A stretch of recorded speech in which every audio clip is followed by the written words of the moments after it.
Compass. My name is Emily Brennan. Yeah, my name's Chris Libel. My name is Cassidy. My name is Lorna McEwen. This is Rylan, and she has cystic fibrosis.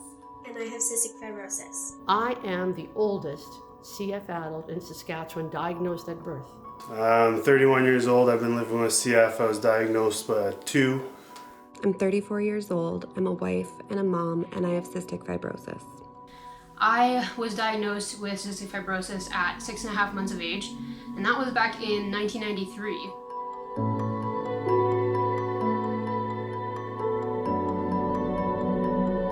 Cystic fibrosis. It's a degenerative disease. I mean, it will impact multi-organs throughout the entire body as the disease progresses.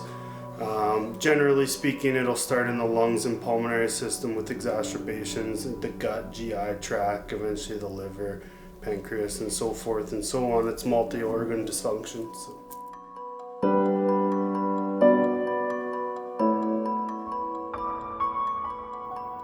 In my family, there were 5 boys and myself. 2 of my brothers had passed away due to the CF. One brother was 2 weeks old, and the other was 19 years. This last December, my husband and I lost our son, Austin, who was 24 to CF. I have also lost numerous close friends. Now she's 4 months old, and every day to keep her healthy, we do her chest percussions twice a day, which totals an hour. We give her enzymes with every meal so she continues to gain weight, and she also gets extra vitamins. And since it is a progressive disease, we know at some point Rylan will end up spending some time in the hospital and her lung function will decline. And something like as simple as a cold or flu can put her in the hospital for days or weeks. And we want to do everything we can to keep her as healthy and happy so that we can limit how often that happens. We had a really hard time with my weight from a very early age. So I fell off the growth chart really early on, and when I was in kindergarten, they couldn't get me to weigh more than 29 pounds. From that point on, I spent a lot of time in and out of hospitals dealing with lung infections, and it got to the point where I couldn't make it through a school year without an infection unless we did a 2-week hospital stay, get IV antibiotics for 2 weeks, and basically that would kind of give me like the boost I needed to be able to make it through my school year without getting sick and ending up in the hospital. Yeah, I've had at least well over a couple hundred doses of antibiotics. That's a combination both oral and IV throughout my lifetime. It's been significant starting from childhood all the way to adulthood.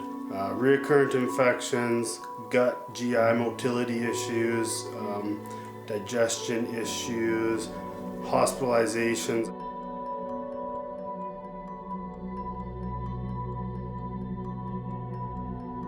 In my 20s, especially my early 20s, we could kind of tell that I just wasn't bouncing back from infections anymore. I didn't have the energy, I didn't have the lung capacity, my lungs were failing me. I ended up on oxygen 24/7, so I had to wear oxygen prongs and drag around a little oxygen cart, and that was tough. That was a big adjustment for me to see all my friends traveling, going to university, starting careers, getting married, starting to date more, or whatever it was. And I was still stuck, wearing oxygen, not feeling great, feeling like I was missing out, essentially, on all of those, all of the things that I should have been doing at that age. Eventually, we got to the point where my lungs just deteriorated so much that I had to make the decision to be listed for a double lung transplant. And I'll never forget it, was having a discussion with my younger brother and him asking me what the life expectancy after transplant was. And having to look at your younger brother and have that discussion with him, that was really hard. And you know, I was only in my early 20s at the time. Of course, like in an ideal world, I want to see my parents get older. I want to be there for my brother when he gets married, when he has kids. It's not a guarantee for anyone, but it's definitely something that is a big question mark for people with CF. Unfortunately, with cystic fibrosis, there's no cure, and really before these drugs like Trikafta, the only option really was lung transplant. And that's not something that anybody in their early 20s or at any time in life really should have to go through.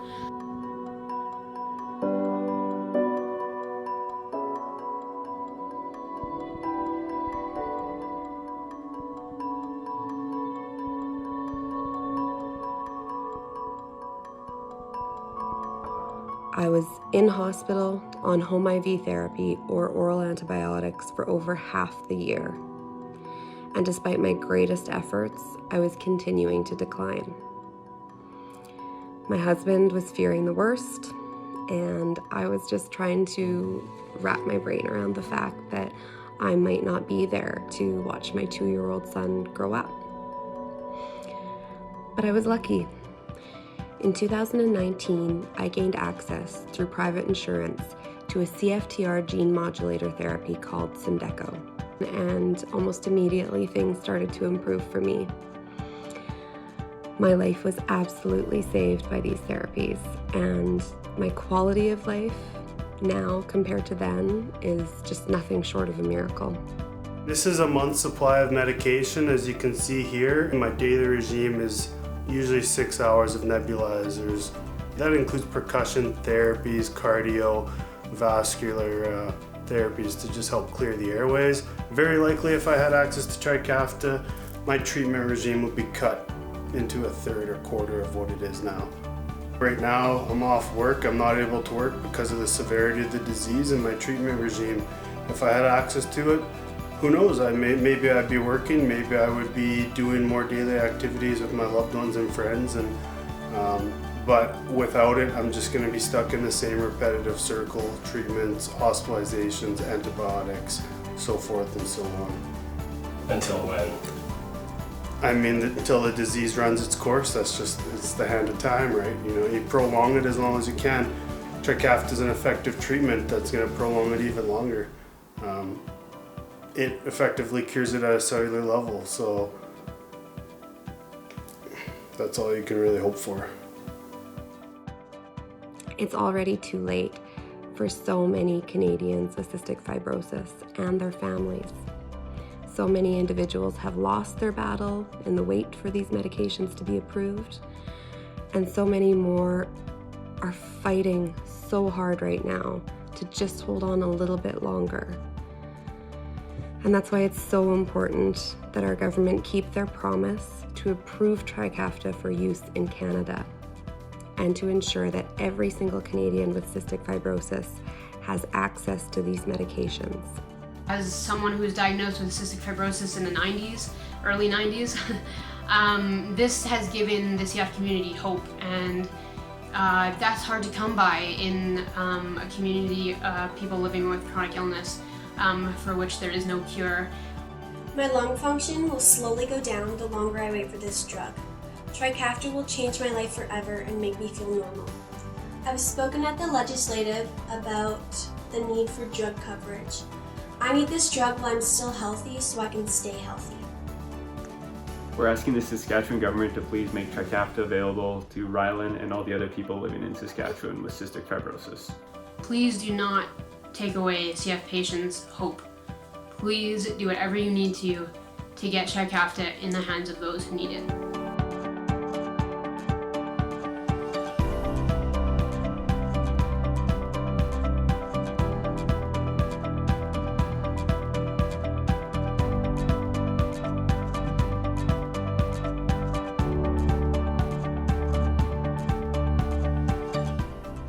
This is the closest thing we have. This is our best bet. This is our best option to be able to do the things that I want to do. You know, like I said, watch my parents get old, watch my brother get married and have kids. This is going to be just life-changing.